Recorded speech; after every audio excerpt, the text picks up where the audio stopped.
First, Ben, do you have any words? I mean, this is a big moment for you. Ask your goddamn questions, will you? No, I'm 25 years in the making. Like I said, this is something. I am lost for words right now, but I couldn't have asked for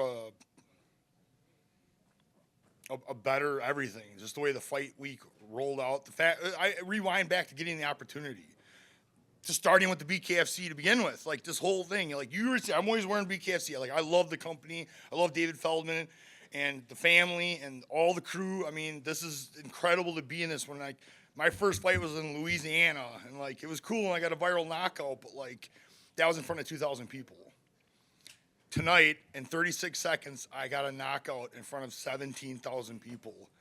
And I have fought, I've been fighting for 25 years. Yeah, great job. And I fought in 17 UFCs. Yep, I'm a UFC vet. I fought in some massive fights, and I wasn't kidding. Like, the crowd tonight was probably the most amazing crowd I've ever fought in front of. Like, I was very amped up coming out. Like, it isn't the same fighting in front of 1,000 people and fighting in front of 17,000 people. There's two sides to it. It can make you scared, or it makes you what I was. And like I came out to end the fight and give that crowd that's what I said at the weigh-ins yesterday. I'm going to give you everything you paid to see. So I hope they were into it, and it was a good pop. I liked listening to the crowd. So.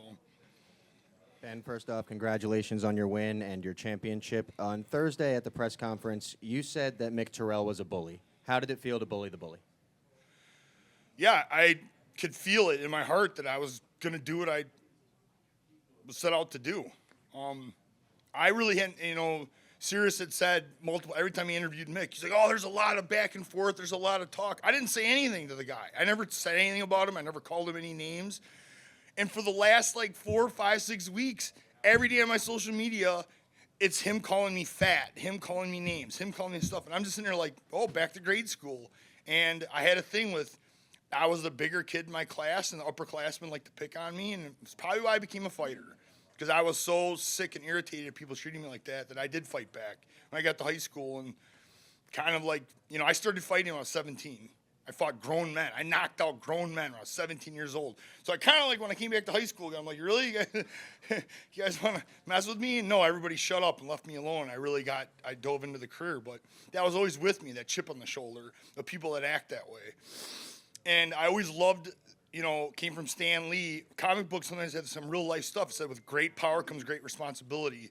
And I am known as Big Ben. Like, I'm a big guy. Like, I do carry a lot of power, but I have that's responsibility. I need to help people, not use that against them. So when someone acts that way, I really take it personal. And that's what I felt like he was doing. I was like, I know he's a nice guy, but I got this feeling like behind closed doors, he picks on people or makes fun of people and does stuff like that. That's not cool. So as just being decent human beings, I had to knock him the fuck out. Ben, you drew it. You predicted it. How does it feel to make your art come to life? I mean, it did, didn't it? The eyes were X'd out and everything.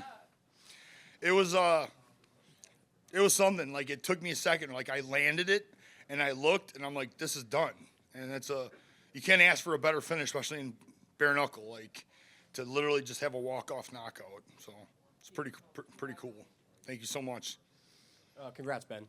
So are you looking to be an active champion with a lot of defenses? Is there anyone you want to welcome to the division? What are your thoughts on the future? Yeah, Francis Ngannou maybe. We need to get some big names in this, because I don't know who's on the roster, especially after tonight, that's really jumping at to fight me. I mean, they'll say it, but the couple of guys that'll say it, but when it really comes down to it and I'm standing in front of you, the things change. There's a couple heavyweights, I'm not even going to say their name, but they were picking Mick. They said Mick was so much more technical and blah, blah, blah. Well, there you go. Like, you're wrong. And probably one of my best attributes is my precision. Like, I don't want to hurt my hands. I want to hurt your face. And I've gotten really, really good at that. If I throw 100 punches, I'm about to land all 100. Like, I don't really throw weak punches or anything like that. Sorry, I'm getting off track. Back to fighting whoever. Yeah, all comers. Like, of course. That's the thing about me is Mick worried since we started talking, worried about my weight. That blows my mind as a heavyweight. I don't care. Put me in here with a 350-pound guy. I'm going to fight him. Like, I don't care how big you are or small you are, whatever. Like, that's me. Like, as a heavyweight, I will fight anyone. Right? That's my responsibility. So bring them on.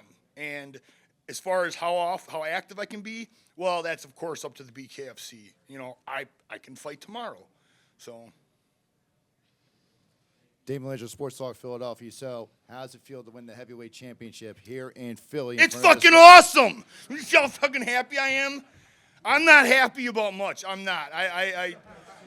You know, people say I'm stoic or whatever, and like, I'm in Wisconsin, and it's 20 degrees colder than it is here. Like, it's a hard place, and I live in Kenosha, which is even worse. Like, there's just nothing there, and it's a hard place, and it's a blue-collar town, and people are just bust their ass. They work, and there's not much to do, and, you know, it's not much to be happy about, but I'm fucking happy right now. Hi, my name is Justin Cohen, and I have a company called Sober Up Productions out of Montana. And I battled with obesity, which, you know, could contribute to some mental health issues amongst the substance abuse issues and stuff like that. What did you do to lose the weight outside of what you did in the gym? And I can come to a specific point. Did you go the organic food route? Did you go like supplements? What was your game? I don't know what you mean, because they still say I'm fat ass. I guess it's like, I guess the reason why I ask is I lost 150 pounds. well, congratulations. That is not an easy thing to Organic food, do. and I'd like to feed you organic. Oh, so you're just trying to get a plug in here. You know, We're not going to do that. Let's. What do you got, man? So let me just get back to real quick. I'm just gonna tell you guys a secret here. I fought in the UFC at 265, and for the most part, I try to keep my weight around 275. Right? I haven't been nowhere near that in 3 years. I'm on an average. I'm a 300-pound man. That's just the way it is. But I was 306 at the beginning of the week, so I made a 31-pound cut for this fight, and that. When I made it, and Mick was telling everybody, he's like, he ain't going to make the weight, he ain't going to make it. He didn't understand how bad I wanted this. So when I made that weight, I knew I was going to win this. I knew I'd already won the fight there. I knew he was a mental midget, and I was in here to win this. And I rehydrated. Quick shout out. George Lockhart is the MVP of my week. He is a nutritionist who deals with weight cutting. I didn't get to say it in the ring, but he also is incredible, and you know, very, very huge shout out to him as well. But I got it done. Crazy Kevin here. I just wanted to ask, you mentioned you were a UFC veteran, and obviously now you're the champion of BKFC. What's kind of changed in your fighting career to kind of elevate you and make you the champion now in BKFC? It's like, did I find the sport or the sport found me? I mean, David Feldman created this, you know, and it's like, yeah, I'm going to tell you, when it first started, I was like, what is this stuff?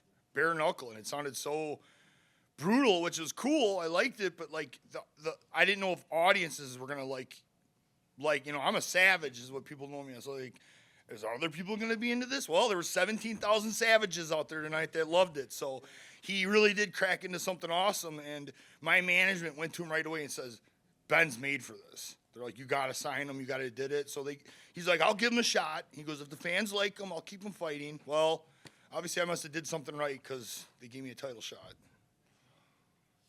Congratulations, champ. Fantastic fight tonight. Beautiful knockout.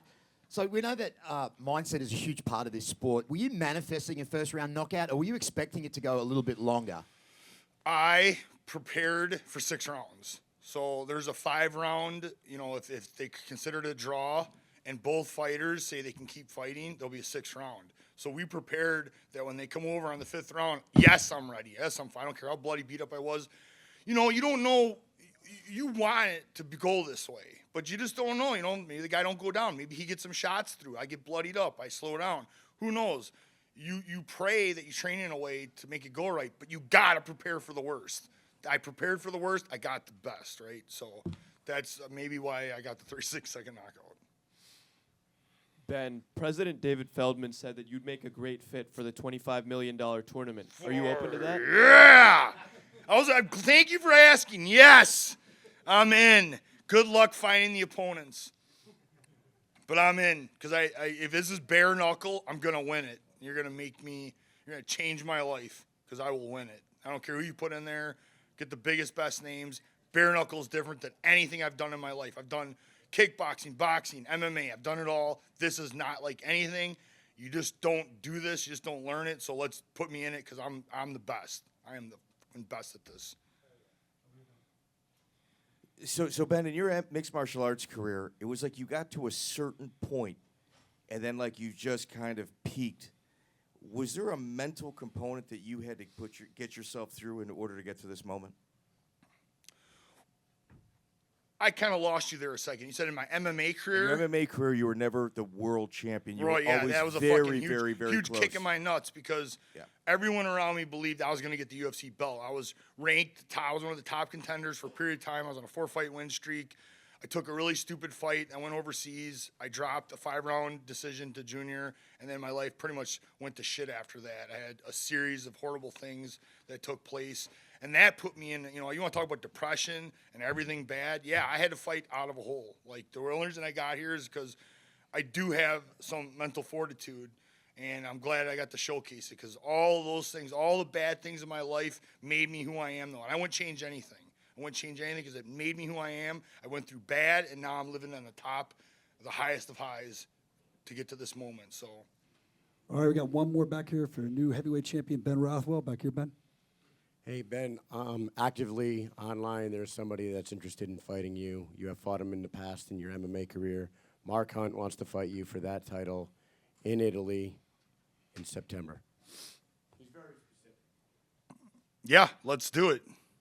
I'm going to say no. Say, let's fucking go, motherfucker. Knuckle up.